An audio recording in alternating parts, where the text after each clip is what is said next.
तो नमस्कार साथियों, एक बार फिर से आप सबके सोझा मैं मनीष ओझा स्वागत करता हूं आपके अपने चैनल टीचिंग केंद्र पे।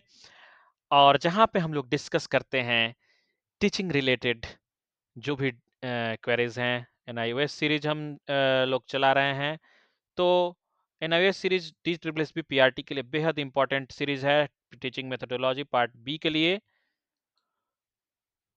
तो उसी कड़ी को कंटिन्यू करते हुए हम लोग एनओएस पीआरटी के लिए एनओएस सीरीज ही जो चला रहे थे उसी को आज हम लोग फिर से कंटिन्यू करेंगे दोस्तों। टीचिंग मेथोडोलॉजी का वो पार्ट जो आज हम लोग डिस्कस करने वाले हैं। हमने पिछले वीडियोस में डिस्कस किया था किसके बारे में, क्लासिकल कंडीशनिंग के बारे में ना।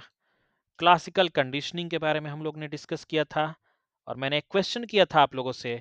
चलिए आप लोग पहले ही उस क्वेश्चन का जवाब आज फिर से दीजिए, दोबारा से दीजिए कि कौन है father of classical conditioning, who is father of classical conditioning. हमने पिछले वीडियो में डिस्कस किया था, अगर नहीं देखा है तो जाके देखिए और समझिए। बेहद इंपॉर्टेंट क्वेश्चन है, एटलीस्ट इतना तो पता हो यार कि किसने दिया था। चलो आज मैं बता ही देता हूँ, पिछले वीडियो में तो मैंने एग्जाम, चलो नहीं बताऊंगा, आप उसको आंसर करोगे क्लासिकल कंडीशनिंग के जनक कौन है।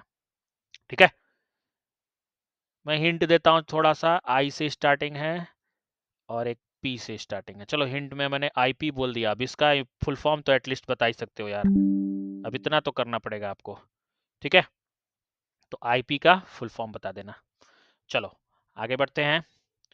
तो हम लोग डिस्कस कर रहे थे किस बारे में, ऑपरेंट कंडीशनिंग को हमें डिस्कस करना है। ठीक है, तो ऑपरेंट कंडीशनिंग कहाँ गया भाई, ऑब्जर्वेशन नहीं, ऑपरेंट कंडीशनिंग की बात चल रही थी, हम लोग उसी पे आते हैं। ठीक है, तो ये रहा ऑपरेंट कंडीशनिंग। किसने दिया था, शुरुआत करते हैं, आइए देखते हैं कौन क्या है, किसने दिया, कैसे दिया, सब डिस्कस करेंगे दोस्त। Operand conditioning is the outcome of series of elaborately designed experiment by none other than BF Skinner. Skinner साहब ने दिया इसको। कब दिया था, 1940s में दिया था, 1940 के दशक में। एस, यहाँ बहुत लोगों को कंफ्यूजन होती है दोस्त, मुझे बताना पड़ेगा कि 19 ये जो 40 के बाद जो एस लिखा है ना यहाँ पे देखो, मैं जानता हूं कि बहुतों को पता होगा लेकिन बहुत लोगों को ये नहीं पता होता है और ये हिस्टोरिकल भी इंपॉर्टेंट हो जाता है, इसलिए मुझे बताना चाहिए, ऐसा मुझे लगता है। ये जो एस लिख देता है ना, इसका मतलब हो जाता है दशक। ठीक है, क्या है दशक, मतलब 1940 का दशक।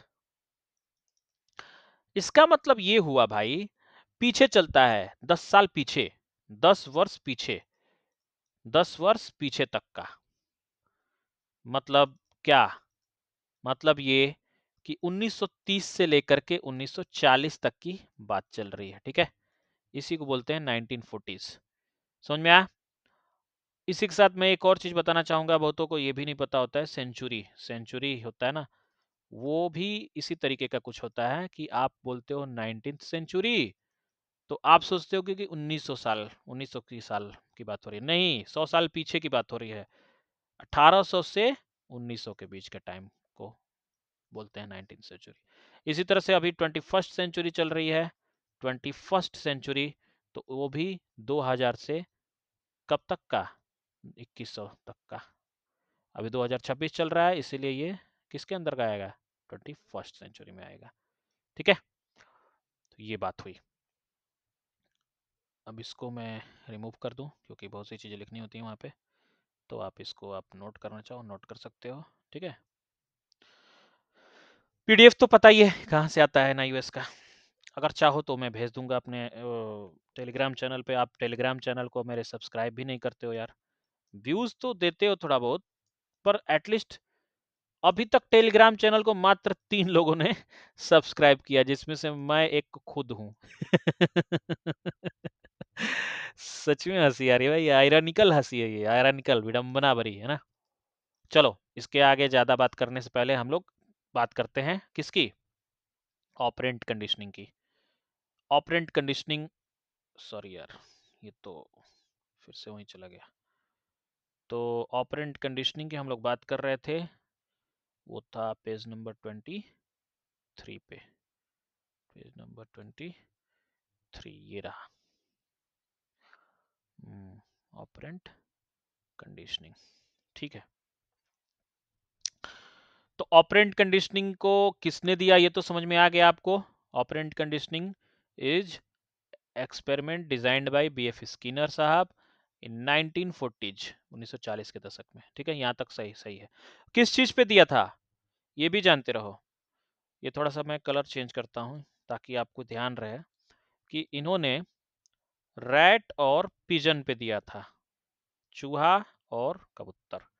देखो रैट की बात तो सबको याद रह जाती है कि क्योंकि चूहे पे तो इन्होंने दिया था, ये सबने ध्यान दिया, लेकिन बहुत लोग को कबूतर नहीं याद रहता, तो कबूतर भी याद रखो, पिजन भी। In general terms operant conditioning is to strengthen Skinner's Skinner calls reinforce. माफ कीजिएगा दोस्त, लेकिन बताइए, हम लोग पढ़ रहे हैं ऑपरेंट कंडीशनिंग और यहाँ पे पावलो का कुत्ता आके भौंकती है। क्लासिकल कंडीशनिंग पढ़ा गया हमें, हाँ?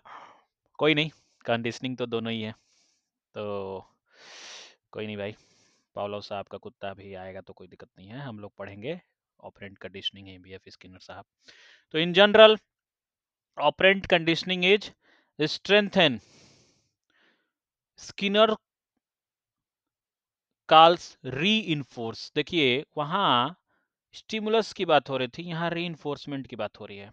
The behaviour emitted by an organism, और कहाँ पे, भूलना मत यार, मैं आधी अधूरी अब बात बोल देता हूँ कई बार कि तुम्हें पता होगा, नहीं पता है तो जान लो। मैं क्लासिकल कंडीशनिंग वाले केस की बात कर रहा हूँ जिसमें कि स्टिमुलस की बात हो रही थी। ठीक है, वहां पे इवान पावलोव ने आईपी जिसको शॉर्ट में बोला था, चलो मैंने इसी वीडियो में आंसर भी दे दिया, कोई नहीं, कमेंट में फिर भी बता सकते हो अगर मन हो तो, याद ही रहेगा तुम्हें अगर बताने से, कमेंट में ना चीज़ें याद रहती हैं। तो इवान पावलोव साहब की बात हो रही है ना, पावलोव पावलोव तो पावलोव साहब की बात हो रही है जो कि उन्होंने, जहाँ पे ये रीइंफोर्समेंट की बात कर रहे हैं ना, रीइंफोर्स की, बीएफ स्किनर साहब, वहाँ पे वो स्टिमुलस की बात करते थे और बदले में रिस्पॉन्स की बात करते थे। लेकिन यहाँ पे ऑपरेंट कंडीशनिंग में रीइंफोर्स की बात इन्होंने किया, किसने, स्किनर ने। तो कोई नहीं, और कहीं पे कोई मिस्टेक हो तो मुझे कमेंट में तब भी बता सकते हैं, कमियां हो वो भी बता सकते हैं, मैं उसको सुधारने की कोशिश करूंगा। इम्प्रूवमेंट मेरे लिए में बेहद इंपॉर्टेंट रखता है, मायने रखता है। तो the behaviour emitted by an organism, that is emitted behaviour is called operant conditioning. Operant, मैंने आपको बिहेवियर का दो पार्ट बता रखा है, पिछली ही वीडियो में बता रखा है, और अगर आपने नहीं देखा अभी तक तो देख लीजिएगा। एक होता है भाई इलिसिट बिहेवियर और दूसरा होता है इमिटेड बिहेवियर। ठीक है, इमिटेड बिहेवियर और इलिसिट बिहेवियर क्या होता है मैंने पिछली वीडियो में बता दिया है, फिर भी थोड़ा सा बता देता हूँ कि इलिसिट बिहेवियर वो जो आप यूजुअली होता है, नॉर्मली, साधारण रूप से जो बिहेवियर आप शो करते हो, जो व्यवहार आप दर्शाते हो, साधारण व्यवहार, कि साधारणतया आपको कोई बोलेगा कि मे आई कम इन, तो आप जवाब दोगे ना यस और नो कुछ, तो साधारण ये है। और इमिटेड का मतलब है भाई अनयूजुअल, यानी असाधारण बिहेवियर अगर कोई शो करे तो भाई साहब वो क्या हो जाता है, इमिटेड हो जाता है। तो यहाँ इन्होंने कहा इसी चीज को, इमिटेड शब्द जो था उसी को ऑपरेंट कह दिया, तभी तो नाम पड़ा है भाई ऑपरेंट कंडीशनिंग। और कैसे नाम पड़ा है, कहीं और से थोड़ी आया ऑपरेंट कंडीशनिंग, इन्हीं सब बातों से आया ऑपरेंट कंडीशनिंग। तो so that the probability of its occurrence is increases, this increase is the result of reinforcement। reinforcement शब्द आ रहा है बार बार, क्या होता है ये reinforcement, कभी सोचा है इस पे? बच्चे को आप कोई बिहेवियर में आप चाहते हो कि बदलाव लाए, तो उसके लिए रीइंफोर्समेंट देना बेहद जरूरी है। पुनर्बलन बोलते हैं हिंदी में इसको। क्या बोलते हैं रीइंफोर्समेंट को? पुनर्जन्म नहीं पुनर्बलन। देखो भाई, थोड़ा बहुत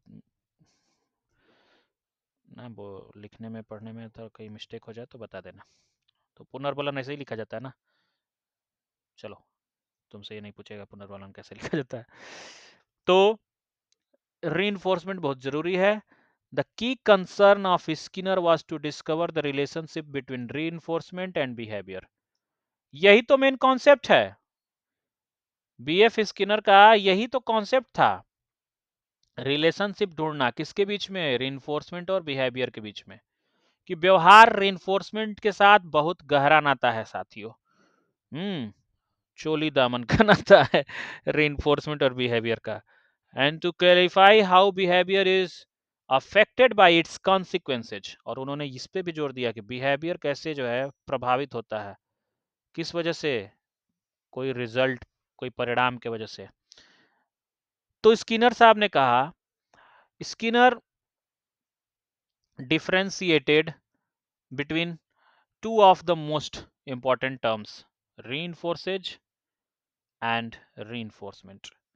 देखो दो पार्ट हैं ये, हमें लगता है एक ही है, दोनों पर उन्होंने अलग अलग तरीके से समझाया। कैसे? reinforce क्या है और reinforcement क्या है। फॉर एग्जाम्पल उन्होंने एग्जाम्पल से समझाया, रिवार्ड और फूड इज द reinforces। जो आप कोई एक पुरस्कार दे रहे हो, कोई खाना दे रहे हो थे वो पावलो साहब कुत्ता को, तो ये रीइंफोर्स कर रहा था, पुनर्बलन कर रहा था, कुत्ते को लार टपकाने के लिए ये रीइंफोर्स कर रहा था। Presenting food when a response is emitted is the reinforcement. आप फूड दोगे तो ये रीइंफोर्समेंट करेगा, वो इमिटेड बिहेवियर शो करेगा। इमिटेड मतलब अनयूजुअल बिहेवियर, असाधारण बर्ताव, वो है इमिटेड बिहेवियर। आप कहोगे असाधारण क्यों है? क्योंकि भाई आप खाना दिखाए बगैर घंटी से आप काम निकलवा रहे हो तो असाधारण ही तो है। The occurrence of imitated behavior also shaping behavior by modification of imitated behavior can be possible through variations in the schedule of reinforcement। यानी कि आप बार बार पुनर्बलन कराओगे, reinforcement कराओगे, तो जो बिहेवियर है वो अगर इमिटेड भी है, असाधारण भी है, तब भी वो बार बार दिखने लगेगा। ऐसा बिहेवियर समझ रहे हो, जो कि नॉर्मली नहीं दिखता है वो बिहेवियर भी दिखने लगेगा। Reinforcement always strengthens the occurrence of imitated behavior. However, there are two types of reinforcements। देखो भाई, आप सोच रहे होगे कि reinforcement पॉजिटिव ही होता है क्या हमेशा? नहीं, reinforcement पॉजिटिव भी हो सकता है और निगेटिव भी हो सकता है। इसीलिए दो टाइप ऑफ reinforcement बोला गया है, पॉजिटिव एंड निगेटिव। अच्छा देखो, पॉजिटिव और निगेटिव होने का क्या मतलब है भाई? पुनर्बलन सकारात्मक भी हो सकता है और नकारात्मक भी। इसके पीछे का तर्क क्या है सुनिए। Positive reinforcement that is reward. अब आपको कोई पुरस्कार दे तो ये आपके लिए क्या होगा? पॉजिटिव ही तो है रीइंफोर्समेंट। पुनर्बलन आपको कर रहा है कोई पुरस्कार देके। It involves presentation of pleasant stimulus followed by an emitted behaviour which strengthen the occurrence of the behaviour. भाई साहब, खुशबूदार, सुहावना, सुहाना सफर, सुहाना मौसम है, सुहाना मूड, आज बिरयानी है खाना। सुने हो ना ये प्रचार?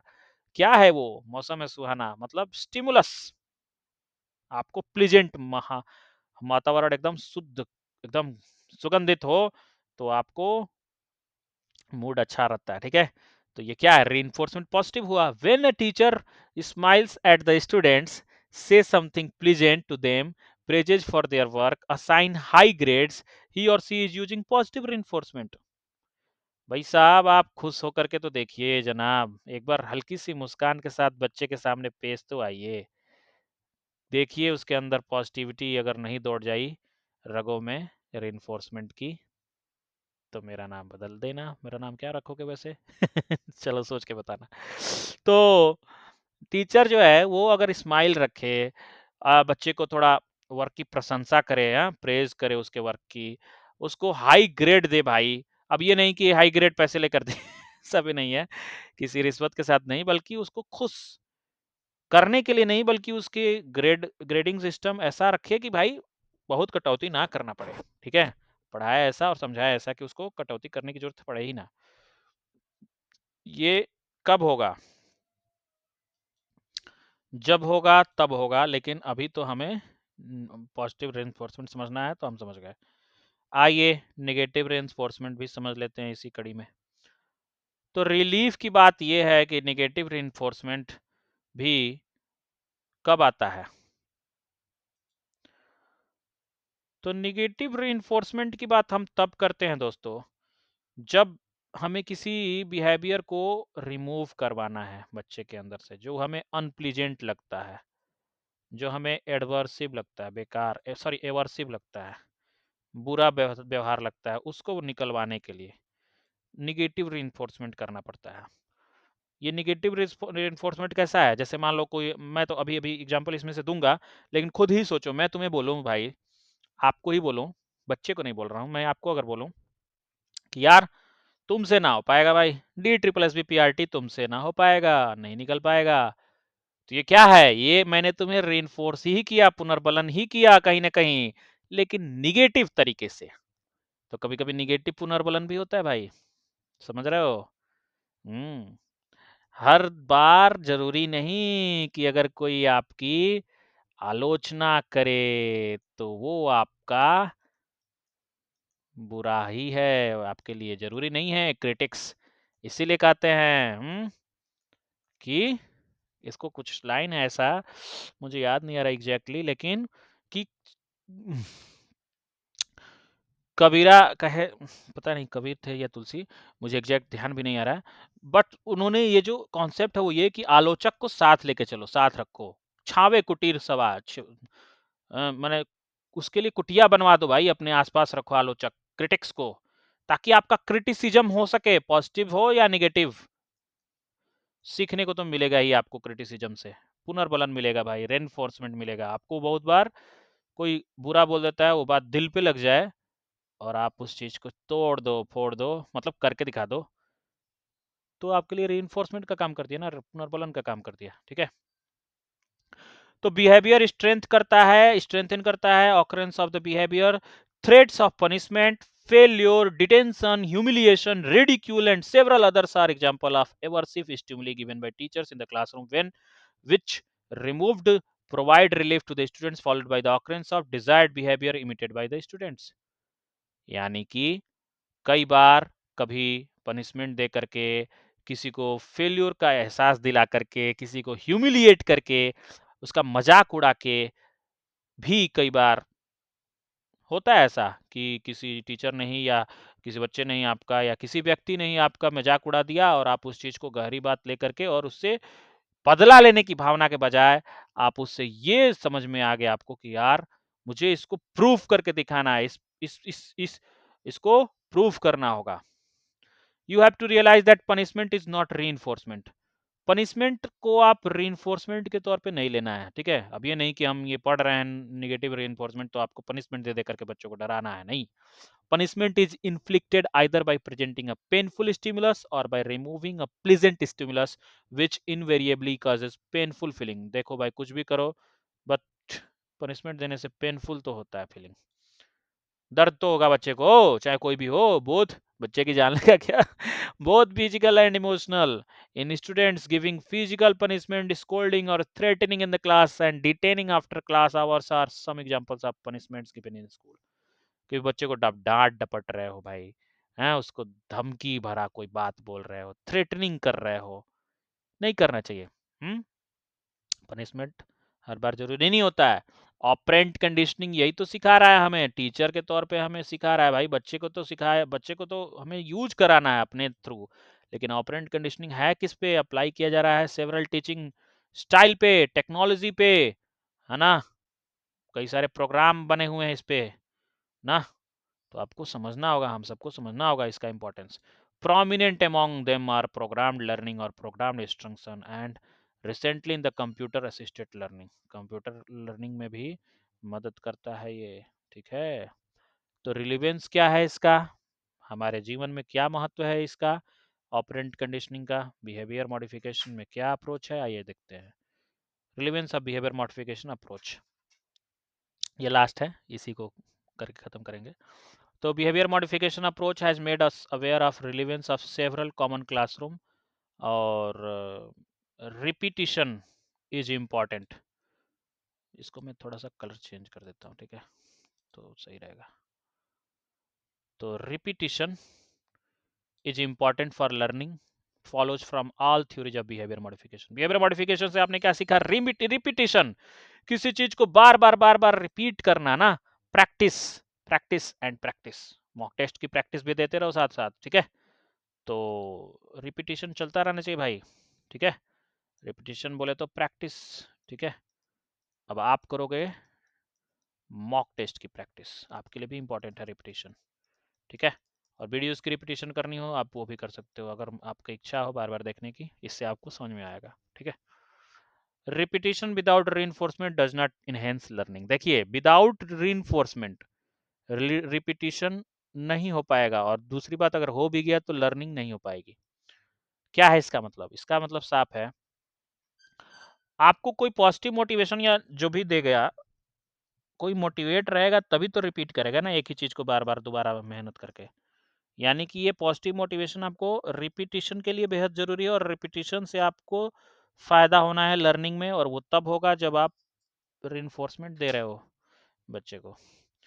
फिर variations in presenting the reinforcers help modification of behaviour. Variation करो, बदलाव की जरूरत है भाई।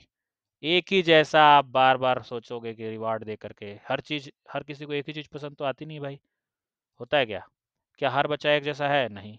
तो क्या हर बच्चे की पसंद एक जैसी है, नहीं। लाइक्स एंड डिसलाइक्स, ये बच्चे हो, बूढ़े हो, कोई हो, सबका अपना अपना आता है, ठीक है। लाइक से याद है, वीडियो को भी लाइक कर सकते हो यार, पसंद आए तो। अब डिसलाइक भी करना हो तो करो, तुम्हारा मर्जी, लेकिन मुझे तो नहीं लगता डिसलाइक लाइक बनाया हो मैंने। तो punishment is not very effective for eliminating undesirable behaviour. देखो यार, पनिशमेंट तो कभी देना ही नहीं है बच्चे को। मतलब यार पनिशमेंट देके कौन सा तीर मार लोगे, कौन सी खुशी मिल जाएगी खुद की।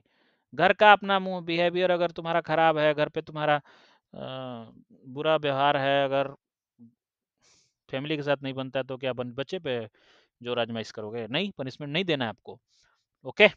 Interest in work and in improvement is conducive to learning, learning में मदद करेगा। कब कंड्यूसिव लर्निंग बन जाएगी, कब, जब आप इंटरेस्ट पैदा करोगे बच्चे के अंदर, या खुद के अंदर भी इंटरेस्ट अगर है, तब भी लर्निंग कंड्यूसिव बन जाती है। तो major criticism against the behaviour modification approach is that it only consider the observable behaviour, क्योंकि ये सिर्फ ऑब्जर्वेबल बिहेवियर पे कंसिडर करता है, इस वजह से ये क्रिटिसिज्म इसका भी हुआ। देख रहे हो ना, क्रिटिसिज्म भाई सबका होता है, देख रहे हो Vinod. For modification and hence for learning, so it might be quite suitable for animals and for very young children. बिल्कुल यंग चिल्ड्रन हो या जानवर हो ना, उस पे तो काम कर जाएगा ये बिहेवियर वाला मॉडिफिकेशन। लेकिन सुलझे हुए समझदार आदमी पे करोगे तो भाई थोड़ा, वो तो समझदार है, वो तो समझ जाएगा कि तुम नेगेटिव बोल करके पॉजिटिव करवाना चाहते हो। जैसे हम लोग है ना, हम सब लोग तो समझ जाते हैं ना कि भाई बोल तो भले ही रहा है, चड्डा बोली इसकी है, पर सोच मेरी। But with the advance in age, there is mental development, and observable behavior may not reflect the actual intention of the individual.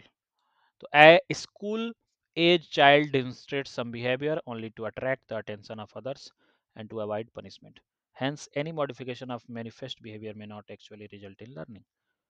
तो आप मॉडिफिकेशन के अनुसार सिर्फ मॉडिफिकेशन कर करके लर्निंग नहीं पैदा कर सकते, मतलब सिर्फ रिइंफोर्समेंट दे दे करके लर्निंग नहीं करनी है, इंटरनल आपको इंटरनली ग्रो कराना है, ठीक है। इंटरनल भाई साहब, सिर्फ और सिर्फ एक तरीके से चलेंगे तो नहीं चलेगा ना। इंटरनल ग्रो कराना है बच्चे के, इंटरनल मोटिवेशन पैदा करना है अगर, तो उसके लिए तो यार एक्सटर्नल भूलना पड़ेगा आपको। बिहेवियर के हिसाब से चेंज करने के सोच रहे हो, सिर्फ टॉफी बिस्कुट और ये सब दे दे के, या नेगेटिव अप्रोच लेकर के पनिशमेंट देना, तो बिल्कुल सोचना भी नहीं है, करना भी नहीं है। What is the way of modifying behaviour through operant conditioning, ये आप खुद बताओ कमेंट में।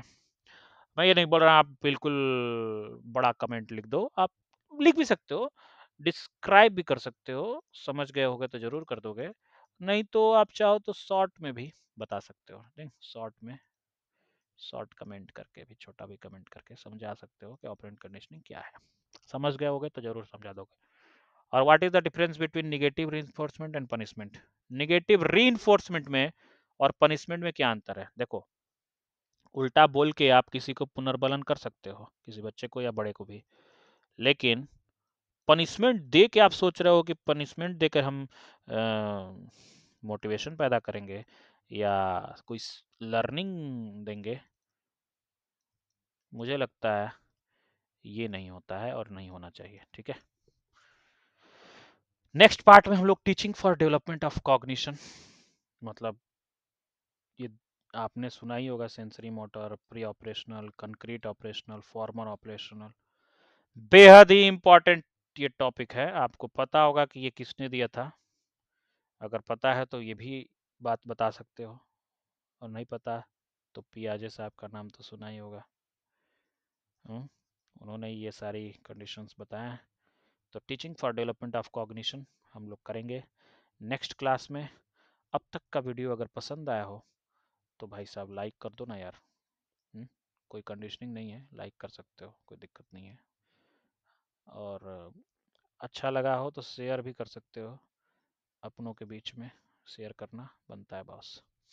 और शेयर है तो केयर है। और साथ में अभी तक घंटी नहीं बजाई तो ये कंडीशनिंग वाली घंटी नहीं है भाई, इसको तो दबा ही दो, बेल आइकन, बेल आइकन को भी दबा दो और घंटी बजवा के सब्सक्राइब कर लो। ठीक है, चलो मिलते हैं नेक्स्ट वीडियो में, तब तक के लिए good night. Okay, tata bye bye, Manish Ojha की तरफ से बाय।